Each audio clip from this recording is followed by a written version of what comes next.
Hey, Elisa here with my very first craft video. I've decided to do a little something for Easter as my very first craft, so I hope you'll watch my video and maybe even give it a try. Thanks for joining me.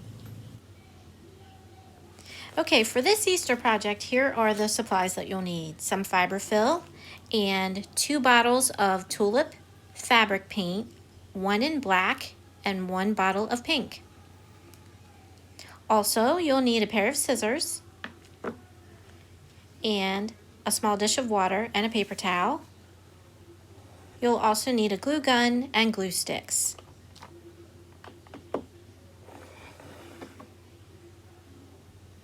You'll also want a variety of different sized paintbrushes. I used 2 different ones for this project, and also a mini burlap bag.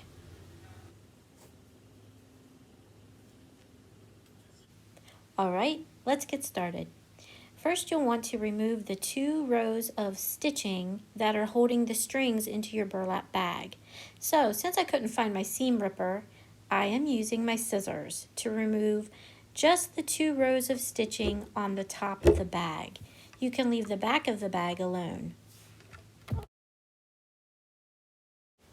Okay, so here I'm just working to remove the excess string from both edges of the top of the bag. Now it's time to remove the knots from the ends of the strings on your bag.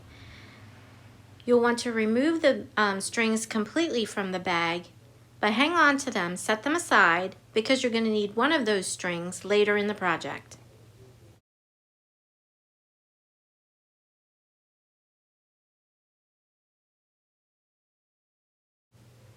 Now it's time to get some fiberfill and put it in the bottom of your bag.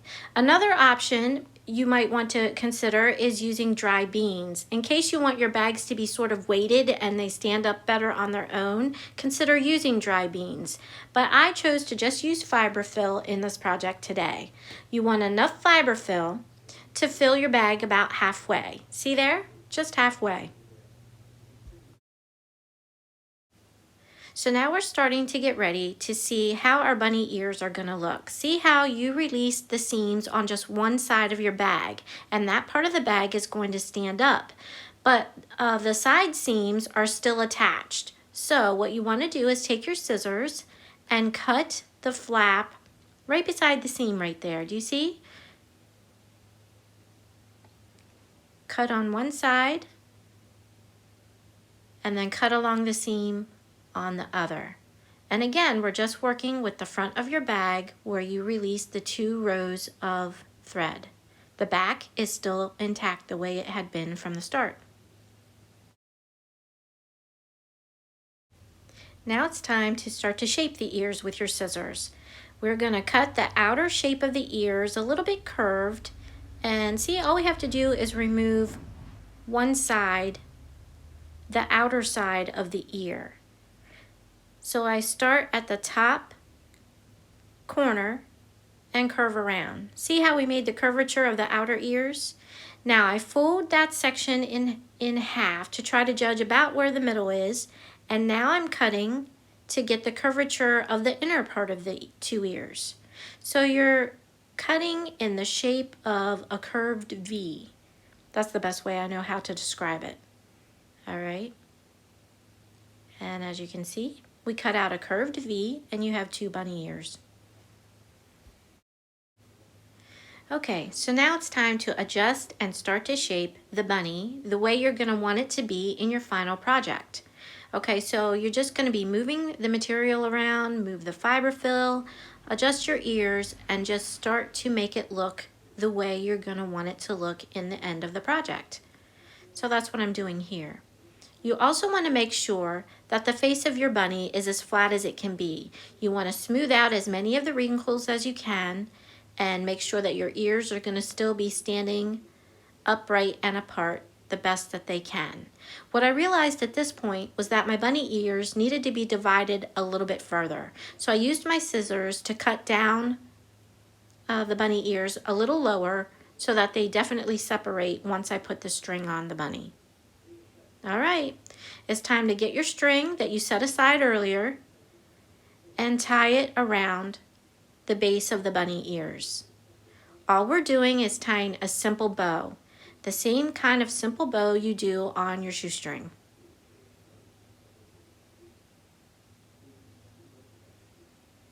Make sure to pull the string nice and tight. And again, adjust everything as you go, smooth out the wrinkles, make sure your ears are in the right place. And there. A simple bow tied a little bit off to the side. Okay, so you see here the back of the bag is there to add some stability to the ears. So all I do is open up that little flap and I put a dot of glue and I press that back flap down into the glue and up against the bunny ears, and it provides a little bit of stability to hold those in place.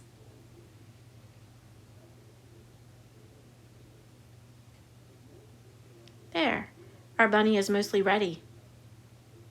Looking good. Now I notice these corners are too pointy. I've decided to push them in on both sides, and we end up with more of a bunny face shape once we do that. There, see? Nice round bunny face.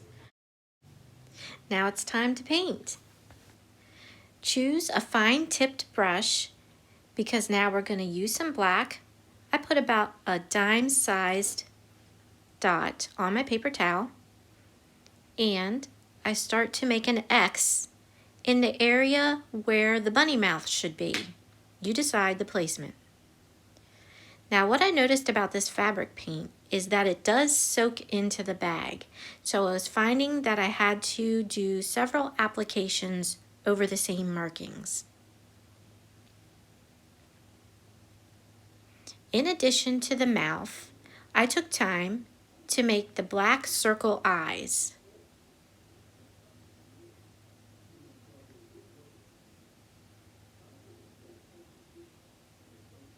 Now I had a second bunny partially finished, ready to go as well.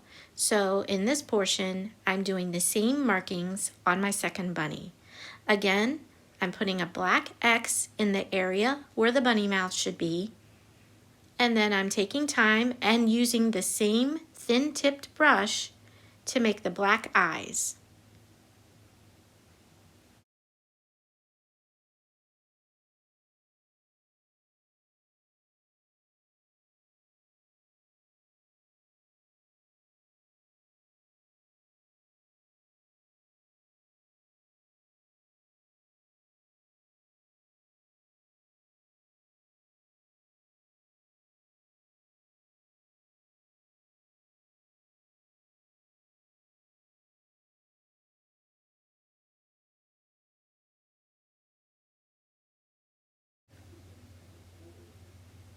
All right, now it's time to add some pink to our bunny.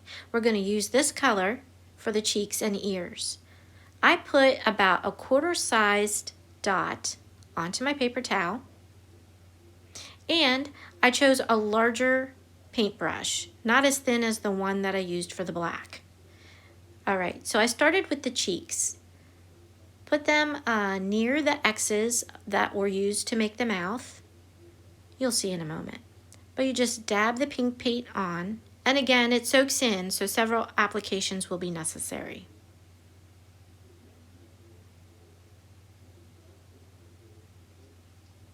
Okay, see the placement? Now we go to the ears. We're just putting some pink down the centers, kind of in a triangle shape, from starting at the bottom of the ear and going into a point up towards the top. Just be careful holding the ears. Again, the paint soaks through and it could end up on your fingers.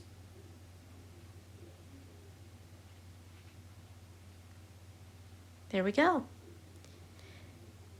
And again, I have a second bunny and I'm going to do the same markings with pink on my second bunny now.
Now let's see the finished bunnies on display.